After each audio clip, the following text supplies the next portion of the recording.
et sœurs en Christ, serviteurs et servantes des dieux, dans le souci de procéder au diagnostic en vue de nous préserver du mimétisme tragique, voici pour nous la COVEC 2015, la Convention de vérification des Écritures, cadre dans lequel nous voulons nous livrer sans complaisance à l'analyse des Écritures, dans le but de répondre aux grandes questions de l'heure liées à la puissance et à sa démonstration. Thème: l'ultra-puissance face à l'impuissance de la puissance. Date: du 3 au 9 août 2015 de 15h à 19h.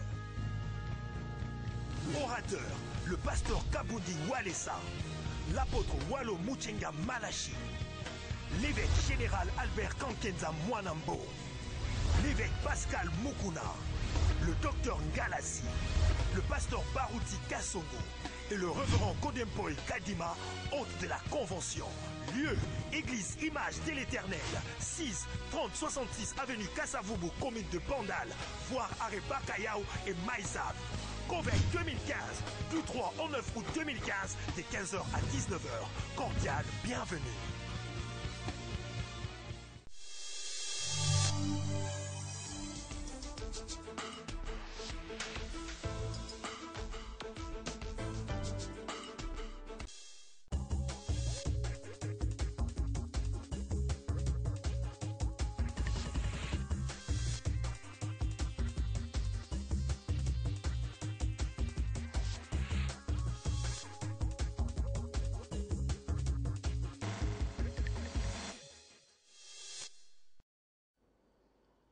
Nous sommes là, mesdames et messieurs, fidèles au poste chaque dimanche pour la rétrospective de la semaine.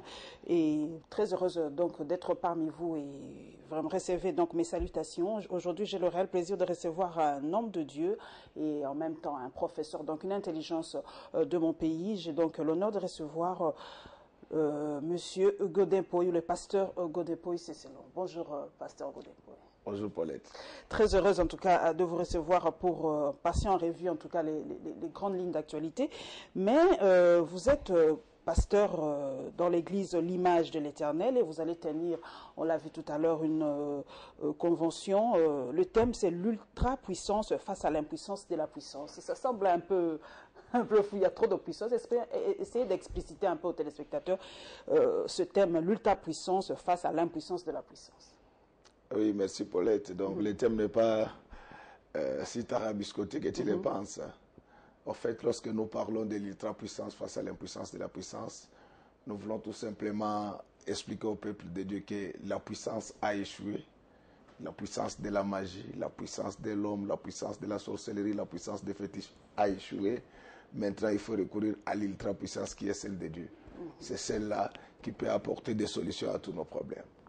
Voilà. Donc, je sais que vous êtes pasteur, un homme de Dieu. Et vous ne donnez pas l'impression aussi aux gens, c'est vrai qu'on vous accuse de fois, vous les pasteurs, de dire aux gens que la manne va tomber du ciel. Est-ce que vous incitez vos brebis à travailler, pasteur? Parce que vous dites que la magie a échoué, les fétiches ont échoué. Est-ce que le travail a échoué? Est-ce que vous incitez vos fidèles à travailler réellement pour la réussite de ce pays?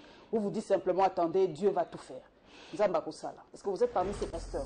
Non, ceux qui tiennent ces discours-là, ce sont les gens qui veulent s'amuser de l'Église parce qu'aujourd'hui, ils occupent une position quelconque.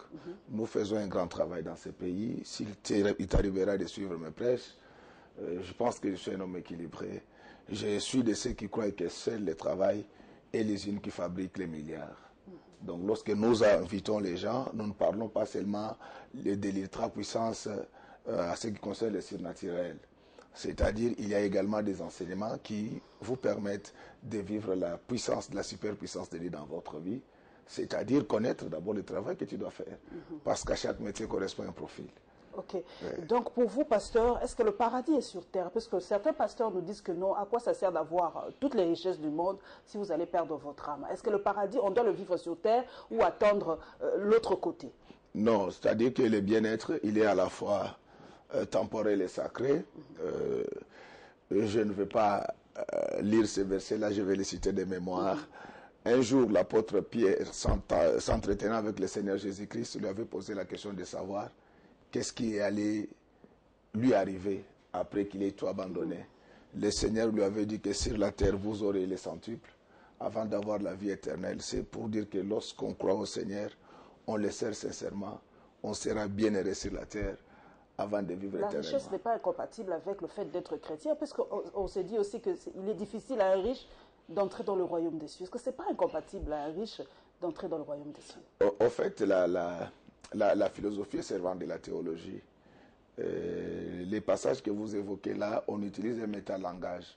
On ne parle pas de la richesse. On parlait des gens qui sont riches en d'autres esprits, qui sont riches en péché. Mais par contre, la Bible est en train de dire que celui qui craint Dieu, il est dans une main la longévité et dans une autre la prospérité. Okay. Donc, lorsque vous devenez chrétien, c'est possible. D'être riche. De devenir industriel. Non, ce n'est pas incompatible. C'est parmi les signes qui attestent de la présence de Dieu. Voilà. Merci, pasteur, parce qu'on voulait un peu éclaircir ce point de vue. Donc, l'ultra-puissance face à l'impuissance de la puissance. Donc, ça va se tenir de quel jour à quel jour, de telle heure à telle heure? Nous commençons déjà dès demain, de 15h à 20h. Et ça va se tenir à notre lieu de culte à Bandal. Pour ceux qui connaissent la ville, nous sommes sur l'avenue Kassavoubou, dans la commune de Bandal. Au niveau de la Reba Kayao, la plus grande référence, c'est mon effigie qui est devant notre église. Ok, pasteur, je crois que l'invitation est lancée. Donc, est lancée, en commençant par toi. Je tâcherai de venir. Pour vivre un peu l'ultra-puissance face à l'impuissance de la puissance. Voilà, nous entrons donc de plein pied dans la rétrospective de la semaine. Nous ouvrons donc cela par le dossier des élections, premièrement, par la CENI qui prolonge le dépôt de candidature, plus de détails donc dans ce condensé, et la réaction de l'UDEX par rapport au processus électoral.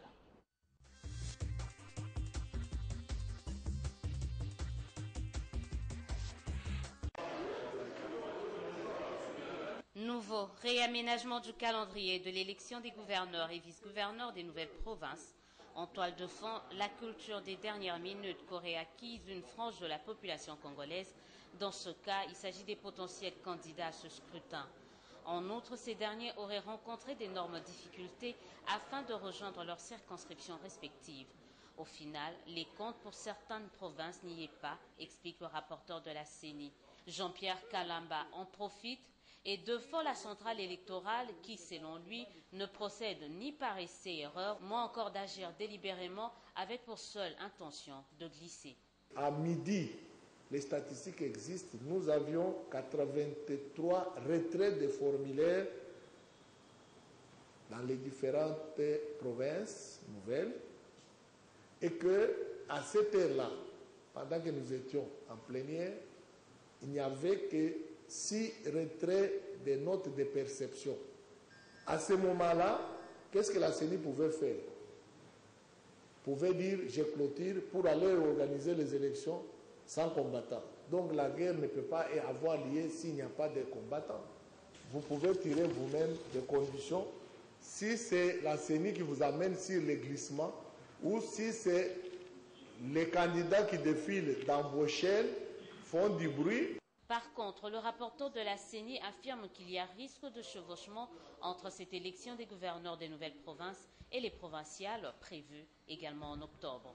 Le chevauchement, la CENI constate comme vous, mais dit qu'elle n'a pas autre choix que d'appliquer les textes de notre République en organisant les élections.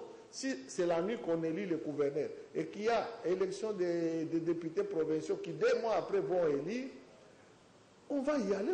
Pour rappel, l'élection des gouverneurs des nouvelles provinces est renvoyée au 6 octobre. Le dépôt des candidatures est quant à lui prolongé de 21 jours, soit du 24 juillet au 21 août 2015.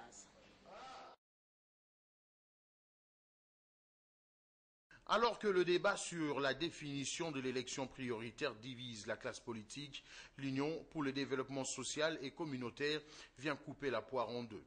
À l'UDES, l'élection présidentielle de 2016 reste en premier lieu. L'UDC participera à l'élection présidentielle de 2016. Jusque-là, il a son candidat et au moment opportun, il sera annoncé. Le parti cher à Isaac Mwamba salue l'initiative du chef de l'État s'agissant de la convocation du dialogue. Sa participation à ces assises s'avère sans condition. L'UDC est en faveur du dialogue proposé par le président de la République. Nous sommes tout à fait d'accord que le dialogue ait bel et bien lieu. Nous annonçons même ici notre participation à ce dialogue. L'UDES, qui fait de la promotion de la classe moyenne son cheval de bataille, plaide en faveur du développement basé sur la justice sociale, ce pour le bien-être des Congolais depuis leur communauté de base.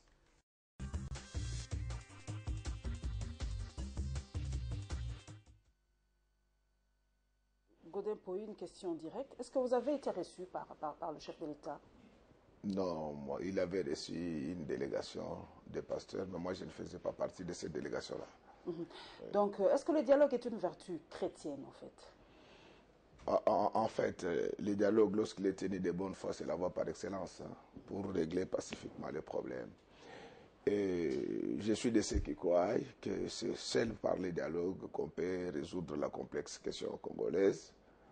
Mais pour cela, il faut de la bonne foi des uns et des autres. Il faut la bonne foi de la majorité présidentielle et la bonne foi de l'opposition. Parce qu'au fait, vous savez, nous avons déjà pris un élan dans ces pays. Et avec l'organisation des élections, vous avez vu vous-même comment sur la vie économique les choses ont bougé. Mais si on vient rompre cet élan, ce cycle-là, en fait. Ce cycle-là, je crois que les Congo n'aura plus d'avenir. Le seul conseil que je peux donner aux politiciens, c'est de dialoguer, mais dans le strict respect de la Constitution. Quel est votre rôle, vous, en tant que pasteur? Vous êtes, je crois, l'église au milieu du village. Est-ce que vous parlez aux politiques pour l'intérêt suprême de la nation, qui est la République démocratique du Congo? Est-ce que vous leur parlez? Vous leur dites, regardez d'abord la RDC avant vos propres intérêts? Madame Paulette, au nom de la théorie de la personnalité corporative, j'appartiens au regroupement des églises. Nous avons des structures qui sont chargées de faire ce travail dans ce sens-là. Mais je dois vraiment vous exprimer ma déception, parce que bizarrement, nous avons des pasteurs combattants et des pasteurs militants. Et même dans l'église dite traditionnelle, c'est décevant et honteux pour un grand État. Donc l'église, pour vous, le corps du Christ a été un peu politisé? Oui, ça je le dis sans froid aux yeux. Donc il y a des gens qui trouvent qu'ils peuvent utiliser le nom du Seigneur pour avoir certains avantages sur la terre. Et pourtant, dans une période de crise comme celle-ci, c'est le leadership des églises. Donc lorsque je parle des églises, même les églises traditionnelles, qui devaient faire le tour des quartiers généraux des acteurs politiques pour leur indiquer la voie de la sagesse. Mais là où les bas blessent, parce que aujourd'hui, on connaît les points de vue de la plupart des leaders religieux. Mais comment le président de la République, comment Papa Etienne Tshisekedi va recevoir avec confiance quelqu'un dont il connaît déjà la position? Je pense que je dois le dire courageusement qu'une bonne partie du leadership de l'Église a échoué et que les gens doivent se raviser pour se comporter en serviteur de Dieu. On nous avait suivi Élisée Odia qui couvre pour nous la CENI, les événements qui se passent à la centrale électorale. Il y a risque, en tout cas, qu'on se voile pas la face, il y a risque de glissement, il y a risque de chevauchement entre l'élection des gouverneurs et des députés provinciaux. Mais ils le disent, ils ne travaillent pas par essai-erreur, mais ça peut se faire.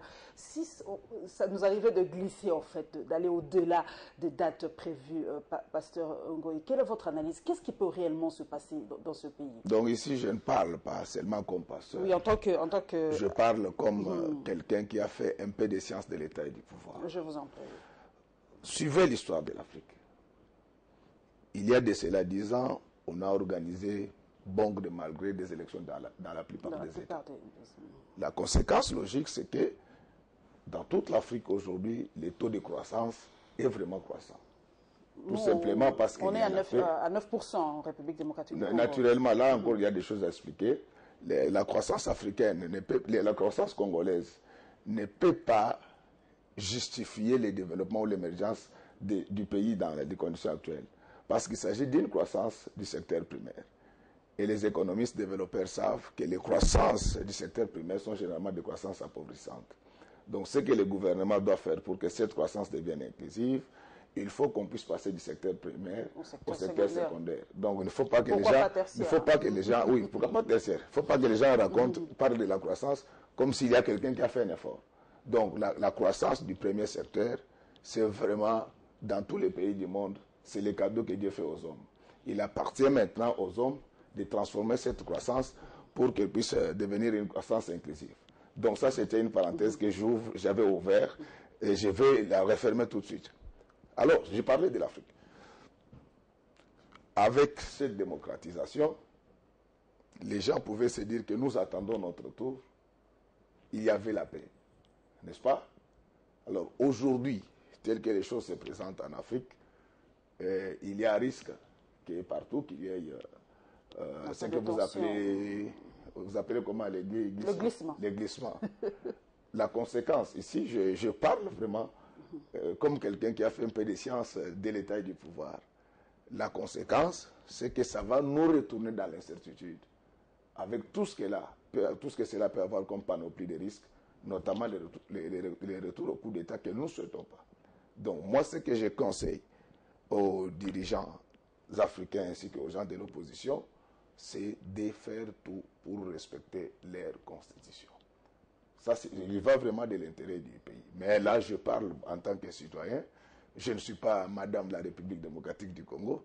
Si les Congolais ou les Africains eux-mêmes décident légalement de ce que vous appelez glissement, nous allons tous nous incliner, mais je crois que c'est la mauvaise voie pour le développement de l'Afrique.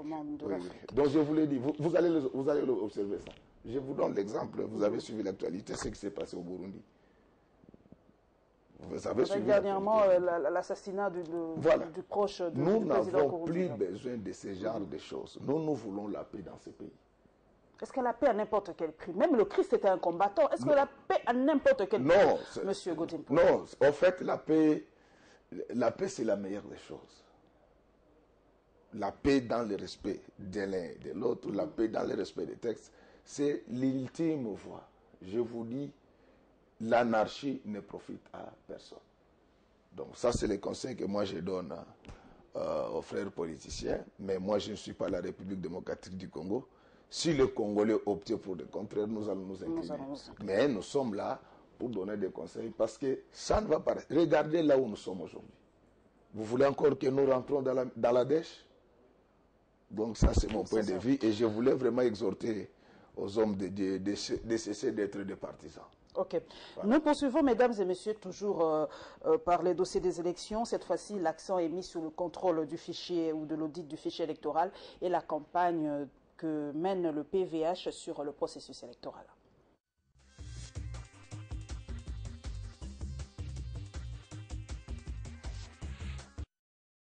Pour cette deuxième et dernière séance thématique, la mission d'audit du fichier électoral de la RDC, chapeautée par l'OIF, dit avoir analysé de façon minutieuse le fichier électoral s'agissant de la situation des électeurs enrôlés en 2011 au regard de l'état actuel du fichier électoral fiabilisé. Même si tous se réjouissent du déroulement des travaux, au niveau des représentants de l'opposition parlementaire en tant qu'observateurs dans cette mission, l'on estime que certaines thématiques ont été élaguées, notamment l'intégration de l'aspect biométrique dans les échanges. L'analyse que l'expert biométrique de l'OIF nous a présentée est une analyse qui est faite sur base d'un contrôle textuel. Le contrôle textuel ne prévoit, j'allais dire, environ 10% du contrôle réel qui devrait se faire sur un fichier biométrique. Je rappelle que la mission de l'OIF était venue ici en visite exploratoire le 16 avril, je crois, et ils ont certainement pu constater que c'était un fichier biométrique. Et la CENI elle-même sait que c'est un fichier biométrique. Et donc je vois très mal comment est-ce que nous pouvons faire un contrôle ou une analyse sur une base de données biométrique sans faire le contrôle biométrique dessus. Le chef de la délégation de l'OIF a cette mission d'audit et quant à lui revenu sur les objectifs poursuivis. Procéder à l'audit du fichier électoral en concertation avec les parties prenantes nationales prises dans le cadre du comité électoral mis en place et identifier les éventuelles faiblesses et lacunes du fichier électoral, évaluer la conformité du fichier électoral aux normes internationales et formuler des recommandations appropriées en vue de la consolidation et de l'effectivité du fichier électoral. S'agissant de la CENI, son vice-président se dit ouvert et disposé à faciliter l'accès à toutes les données et informations nécessaires dont cette mission aura besoin.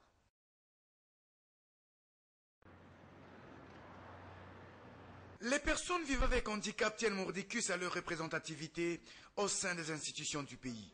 Elles souhaitent être associées dans ce qui est fait pour elles par les autorités congolaises. C'est ce qui justifie cette campagne de sensibilisation des PVH, membres de la FENAFACO, sur le processus électoral.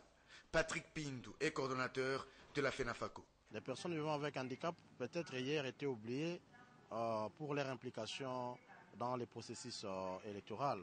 Cette fois-ci, nous sommes réveillés, comme il y a un slogan qui dit que non, rien pour nous sans nous. Alors nous nous sommes dit qu'il a fallu que les personnes vivant avec handicap soient impliquées au processus électoral. Mais pour que les personnes vivant avec handicap puissent être bien impliquées au processus électoral, elles doivent avoir une information correcte. Et l'information correcte doit provenir de l'organe de gestion des élections dans notre pays, la République démocratique du Congo. Raison pour laquelle la FENAFACO a initié cette campagne de sensibilisation des personnes vivant avec handicap sur leur implication au processus électoral. Un délégué de la Commission électorale nationale indépendante a été associé à ces échanges en vue de donner des précisions sur l'état des lieux actuel du processus. Je suis venu au nom du bureau du président, M. Labé Malou Malou, pour pouvoir informer les personnes vivant avec handicap du processus électoral, de l'avancement, d'où nous venons, où nous allons et qu'est-ce qu'il en est actuellement. Et essayer de leur faire comprendre que la CENI tient compte de leur implication dans le processus électoral et qu'il ne les oublie pas. Il prend en compte leurs amendements et il est prêt à les accompagner à chaque fois qu'ils seront invités pour pouvoir informer afin que personne ne se sente exclu dans le processus électoral. La semaine prochaine, le coordonnateur de la FENAFACO va entamer une tournée au Sud Kivu, Kananga et Équateur pour une mission similaire. Son souhait est de voir les PVH ne pas subir la discrimination.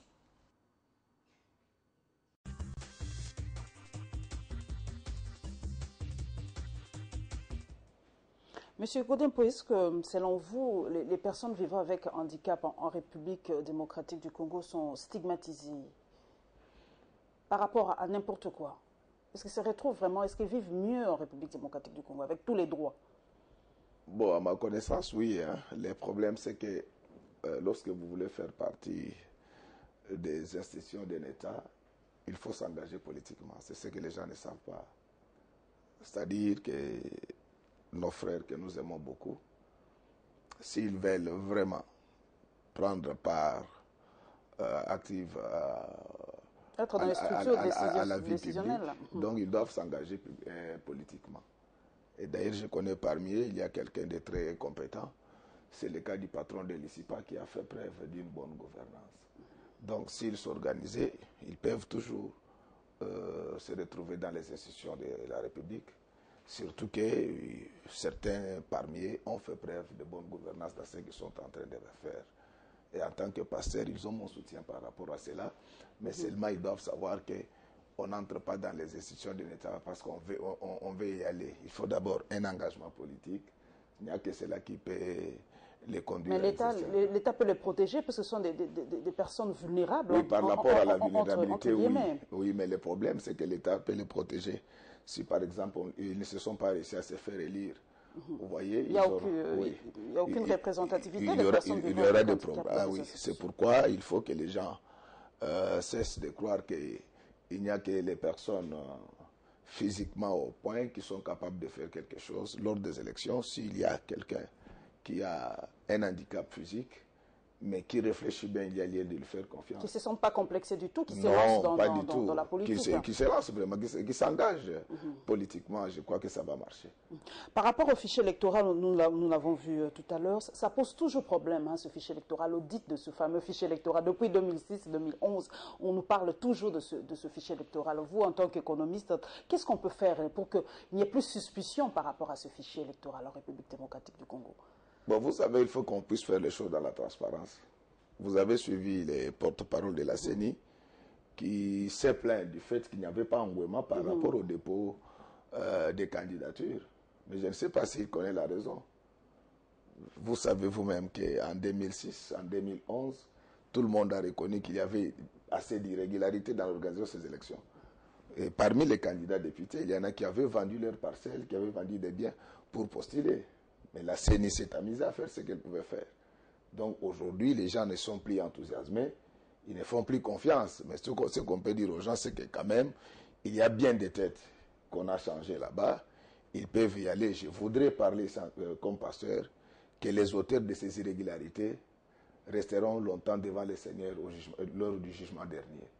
Ils peuvent échapper parce que nous sommes sur la terre, mais je suis convaincu qu'ils passeront beaucoup de minutes devant le Seigneur quand il viendra juger le monde. Et ce que je pouvais dire, c'est qu'on puisse faire ces choses dans la transparence, que les meilleurs gagnent.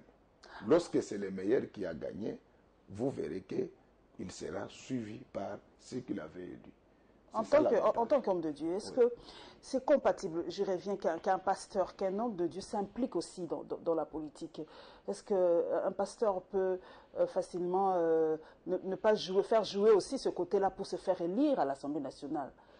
Non, il n'y a pas d'incompatibilité. Moi, nous avons connu l'évêque Juba, l'évangéliste Kizamina Kibila, qui était à la députation, mais moi, personnellement, ça ne m'attire pas. Avec la façon antérieure d'organiser des élections par la CENI, moi, je ne peux pas prendre un tel risque. Donc, en dehors de ma formation en économie, j'ai fait également les Sciences Po. Je ne peux pas prendre de tels risques. Ça serait pour moi des risques non calculés. C'est par rapport à votre foi. Non. Quand vous vous retrouvez, par exemple, devant un fait qui vous pousse soit à mentir, entre guillemets, ou à être corrompu, c'est aussi par rapport à votre foi. Non, non. Ils se retrouvent aussi dans ce cas-là. Hein? Pas du tout. Les pasteurs peuvent faire la politique. Ils se comportent en tant que pasteur ou en tant que politique. C'est un peu différent. C'est un peu difficile. Les pasteurs peuvent faire la politique et le faire bien, tout en gardant sa foi. Le pasteur n'est pas obligé de mentir. Là où on ment, il se retire. Donc c'est facile de le faire. Moi, si je ne m'engage pas politiquement, c'est pour 3 raisons. La première raison, c'est que la façon d'organiser des élections par la CENI ne me convainc pas. Et de 2, aujourd'hui, la population congolaise n'est pas suffisamment mature pour connaître qui peut défendre ses intérêts. Donc on élit encore les gens selon les liens de sang et des sentiments. Ce sont des choses comme ça qui me poussent un peu d'observer ça à distance. Mais tout ce que je peux te dire, c'est qu'il ne faut pas hésiter. Tu as du talent, s'il faut postuler, il faut le faire. Car si tu ne t'occupes pas de la politique, elle s'occupera de toi et à sa manière. Mais pasteur, tout le monde ne peut pas être député. Vous incitez tout le monde à être député, à faire la politique. Alors il n'y aura plus de professeurs, il n'y aura plus de pasteurs, il n'y aura plus de journalistes, il n'y aura plus de garagistes. Il n'y aura personne qui va faire son métier. C'est-à-dire que tout le monde voudrait être député aujourd'hui. Lorsque ce qui a été fait avant à laisser un peu le goût d'inachevé, il y a moyen d'inciter les autres à le faire s'ils peuvent rectifier les tirs. Je ne dis pas que tout ce qui a été fait pendant ce temps a été mauvais, mais je crois quand même que, tu sais madame, je peux te dire quelque chose. Ce que je veux dire, ça n'a rien à voir avec la législature actuelle que je respecte beaucoup. Parmi les législateurs antérieurs dans ce pays, j'ai vu un groupe de députés débarquer dans une entreprise, réclamer l'argent au motif qu'ils venaient d'adopter la loi qui organisait les activités de cette entreprise-là. Je crois que c'est mesquin. Je ne parle pas de ce qu'on m'a raconté, je vous parle de ce que vous avez vécu personnellement. Donc c'est mesquin. Ça n'a rien à voir avec la magistrature actuelle. Au fait, le problème du Congo, c'est un problème d'homme. Hein? C'est un problème d'homme. La corruption est généralisée chez nous. Le clientélisme, le népotisme. Nous ne tirons jamais les leçons du passé, de l'expérience des autres. Aujourd'hui, la Grèce est en train de souffrir. C'est à cause de ces choses où les grades dans l'administration, les nominations, les promotions sont accordées selon les liens de sang et de sentiments. Donc c'est ça les choses. C'est pourquoi, vraiment, lorsque nous parlons de l'ultra-puissance, c'est pour chercher à exorciser dans une certaine mesure les gens qui détiennent tous ces arts. Tous ces arts-là. Voilà, nous nous rendons donc à l'Assemblée nationale, mesdames et messieurs, où il s'est tenu la 12e session ordinaire des parlementaires de la CIRGL. Et parmi les activités du speaker de l'Assemblée nationale, nous avons choisi une audience qu'il a tenue cette semaine. C'est vous.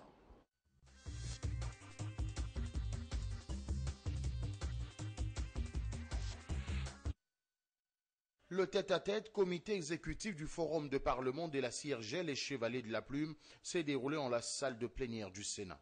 Lola Kisanga, rapporteur adjoint du Sénat et membre du comité exécutif du Forum, ainsi que Prosper Higuiro, secrétaire général de la même organisation, ont présenté à la presse le matière retenue pour les assises de Kinshasa. Les calendriers de travaux prévoient notamment l'examen de la situation politique, sécuritaire et humanitaire dans les États membres de la CIRGL, entre autres la République du Burundi, celle du Soudan du Sud, mais aussi la République centrafricaine et la République démocratique du Congo. Au jeu de questions-réponses, les professionnels de médias ont évoqué la démarche initiée par le Rwanda en vue de la modification de la Constitution, histoire de favoriser un autre mandat au président rwandais. Qu'en pense le Forum de Parlement de la CIRGL? Prosper Higuiro répond. La révision constitutionnelle envisagée est constitutionnelle ou non? Jusque-là, tous les signes indiquent que c'est constitutionnel. Est-ce qu'elle est légitime? Jusque-là, on observe une participation populaire. Le temps nous dira si cette mobilisation est bénéfique pour le pays. Mais moi, connaissant la région, jusque-là, je ne vois aucun problème dans ce qui est en train d'être fait au Rwanda.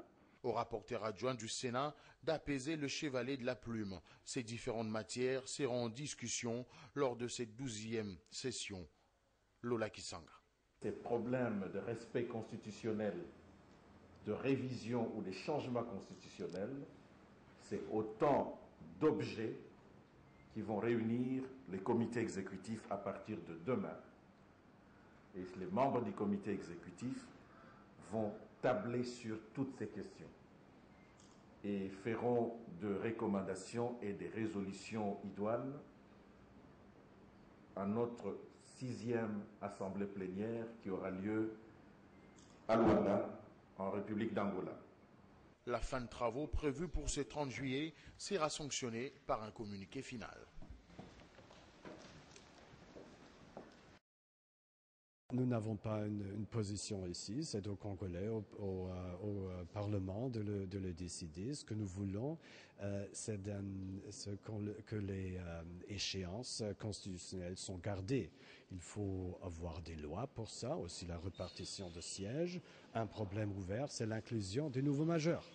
Et si on a des discussions sur l'inclusion des nouveaux majeurs, l'enrôlement dans les fichiers électoraux, ça a aussi encore une influence sur la loi, sur la répartition de sièges. Alors il faut travailler, vous, les Congolais, devons travailler, si vous voulez, avec notre soutien, sur ce calendrier électoral, sur les problèmes qui sont ouverts. Les élections présidentielles, législatives sont au mois de novembre 2016. On a beaucoup de temps de l'organiser. Maintenant, c'est le fin juillet 2015. On a 14 mois de l'organiser. Je crois que c'est suffisamment de temps. Si vous décidez d'avoir notre soutien, alors nous sommes prêts de le faire.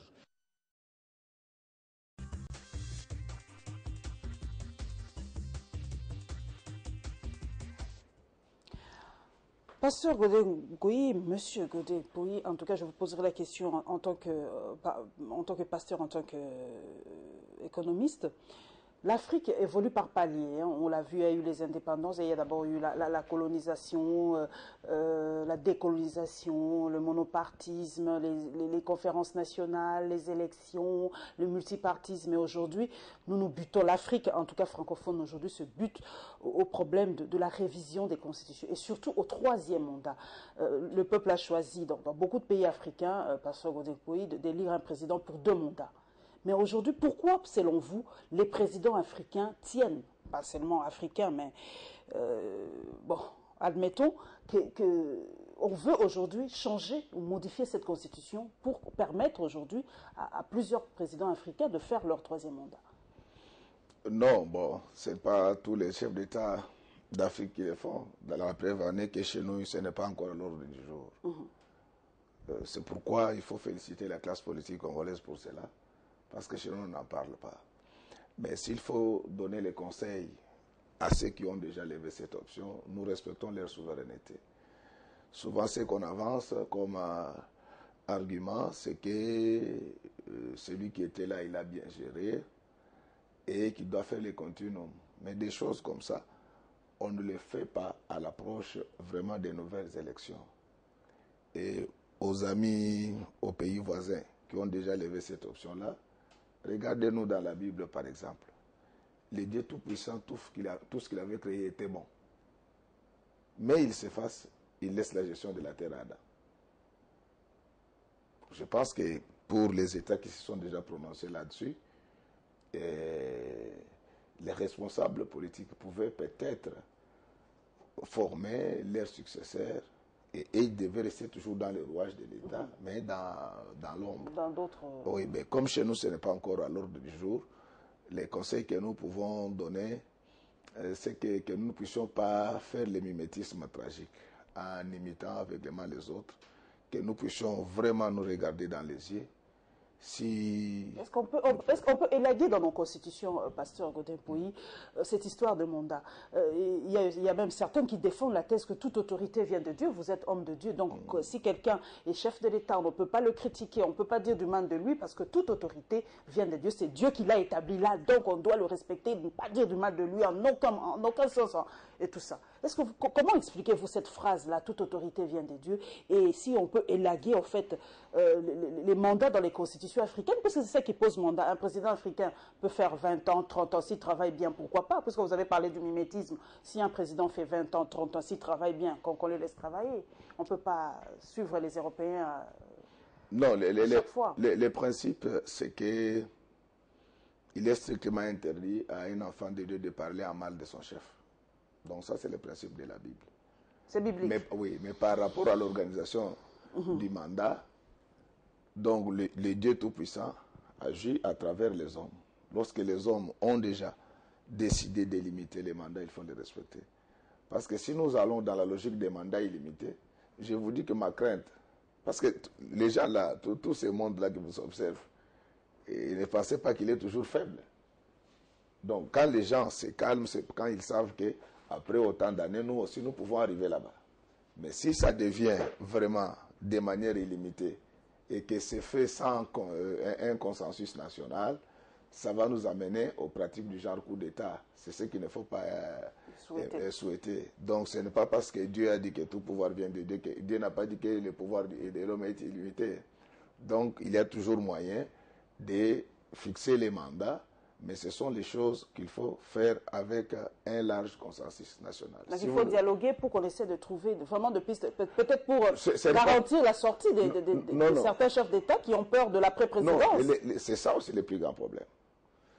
Vous voyez, dans l'administration publique, par exemple, lorsque les fonctionnaires sont retraités, ils ont la pension. Ils continuent à être rémunérés. Mais généralement, en Afrique, on considère que les chefs d'État doivent partir comme des chefs. C'est ainsi qu'à mon humble avis, c'est ça des questions qui doivent être à l'ordre du jour lorsqu'on parle de dialogue en Afrique. C'est de savoir que deviendra le président, parce qu'il a quand même dirigé un État, il a fait bien des choses. Il connaît des secrets. Il connaît des secrets. C'est quelqu'un d'ailleurs qu'on ne doit pas trop écarter des institutions, parce qu'il doit être là comme un guide. Mais moi, je ne suis pas partisan de mandat illimité.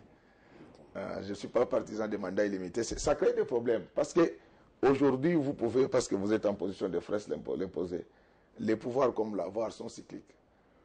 Les jours où les autres seront aussi en position de force, et ça crée l'instabilité. Et je dois vous dire quelque chose. Ce qui se passe là, c'est voulu par la communauté internationale pour déstabiliser l'Afrique. L'ingérence de la communauté internationale. Vous croyez à ce complot international? Non, j'y crois. J'y crois. D'abord, je voulais te dire que la République démocratique du Congo, mon pays et le vôtre, c'est un enfant de la géopolitique. Nous n'existons pas de par notre volonté. Nous existons de par la volonté de la conférence de Berlin. Et la République démocratique du Congo, ce n'est pas comme ces autres micro-États. Notre position géographique, c'est déjà, est tellement stratégique que la communauté internationale n'a pas besoin de nous laisser la paix. Mais il nous appartient à nous de nous organiser pour voir. Moi, ce que j'ai dit aux gens qui se réveillent maintenant en Afrique pour modifier les constitutions. Si on avait fait ça 5 ans avant, ça n'aurait pas créé de problème. Mais quand on le fait à la veille des élections, ma crainte, c'est que ça risque de créer des problèmes. Mais comme j'étais en train de te dire, moi je suis Godin Poyi, je ne suis pas l'Afrique. Mais si les Africains eux-mêmes acceptent qu'ils peuvent modifier ça de manière consensuelle, tant mieux, mais ce sont des choses qu'il ne faut pas encourager. Ah oui, il ne faut pas encourager parce que ça va encore nous plonger dans l'instabilité. Regardez, lorsque vous parcourez aujourd'hui l'Afrique, vous sentez que les choses sont en train de bouger. La misère est toujours persistante, mais elle n'est plus insistante comme par le passé. Tout ça, c'est parce que les gens avaient déjà la culture de la démocratie. Et même si quelqu'un veut faire du chichi, on lui dit non. Si vous êtes fort, attendez les élections. Mais lorsque vous dites que ça va devenir de manière illimitée, non, ça crée des frustrations. Ça crée des frustrations. Et je te dis que le pouvoir et l'avoir sont cycliques. Les faibles d'aujourd'hui peuvent devenir aussi des forts de demain. Oui. Nous vous proposons, mesdames et messieurs, la réaction des politiques congolais par rapport au discours du président américain Barack Obama lors de sa dernière visite en terre africaine. Et pour les activités dans nos ministères, nous vous proposons la clôture de l'atelier de la police avec le ministère de l'Intérieur.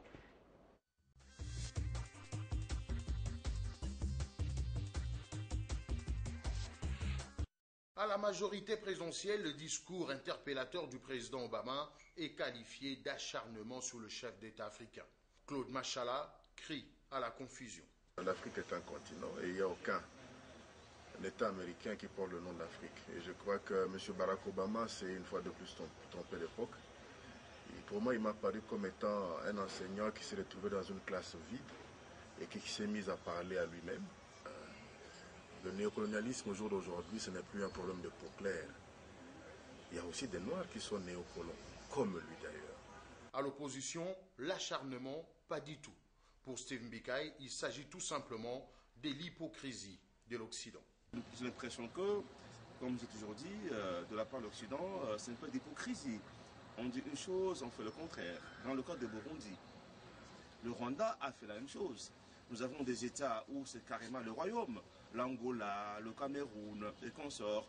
J'aurais voulu que Barack Obama annonce des sanctions à prendre à travers l'ONU, parce qu'en fait, un pays indépendant n'a pas le droit de pouvoir dicter à d'autres. Se limiter à faire déclaration dans des salles, à mon avis, ça ne va pas changer grand-chose. Une autre lecture, c'est celle de Martin Ziakwaou. Ces chercheurs inscrits le propos d'Obama dans la logique de la politique étrangère américaine.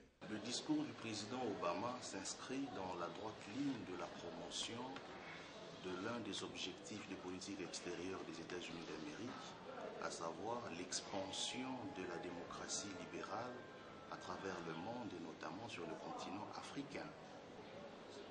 Il a dit, le monde entendu, mais quel pourrait en être l'impact ? Barack Obama reste le premier président américain à s'exprimer sur la tribune de l'Union africaine avec un discours qui a suscité moult réactions. Ces assises, organisées par les groupes techniques pour la sécurisation des élections et appuyées par tant d'autres partenaires, n'ont laissé aucun aspect de la sécurité du processus électoral, en commençant par les acteurs, les matériels, les équipements, en passant par les techniques. Le commissaire général Aïra Chalué s'est dit fier de l'aboutissement de ces travaux. Pour lui, cet atelier va désormais servir d'un tableau de bord pour les hommes en uniforme en vue de garantir une bonne tenue des élections. Que la conscience des uns et des autres soit éminemment interpellée pour que cette fois-ci soit meilleure que les deux précédents cycles en gardant la ligne de démarcation et notre par rapport aux faits politiciens qui risquent de nous entraîner dans une pente raide. La République n'en a pas besoin. Mais la disponibilisation des moyens au moment opportun, voilà le vœu émis par le commissaire général AI. La disponibilisation des moyens financiers conséquents dans le meilleur délai par le gouvernement de la République permettra de nous rattraper, surtout que nous sommes en retard par rapport au chronogramme des différentes opérations menées sur le terrain. C'est en sa double qualité d'abord du président du comité de pilotage de la sécurisation du processus et du vice-premier ministre et ministre de l'Intérieur que Bouchab a clôturé ces grands rendez-vous. Une bonne transmission ainsi que l'application des matières vues, voilà ce que les pays attendent des participants a déclaré Évariste Bochab. La réussite des élections dépendra en partie, sinon beaucoup, de la manière que vous aurez à mettre en pratique cette formation. Je m'efforcerai pour me rendre compte sur terrain si vous avez pu former les hommes sous votre commandement tel que nous vous le recommandons. La réussite de ces séminaires de formation marque un pas essentiel pour les groupes techniques chargés de la sécurisation du processus électoral dont la gestion est confiée au général Odimoula.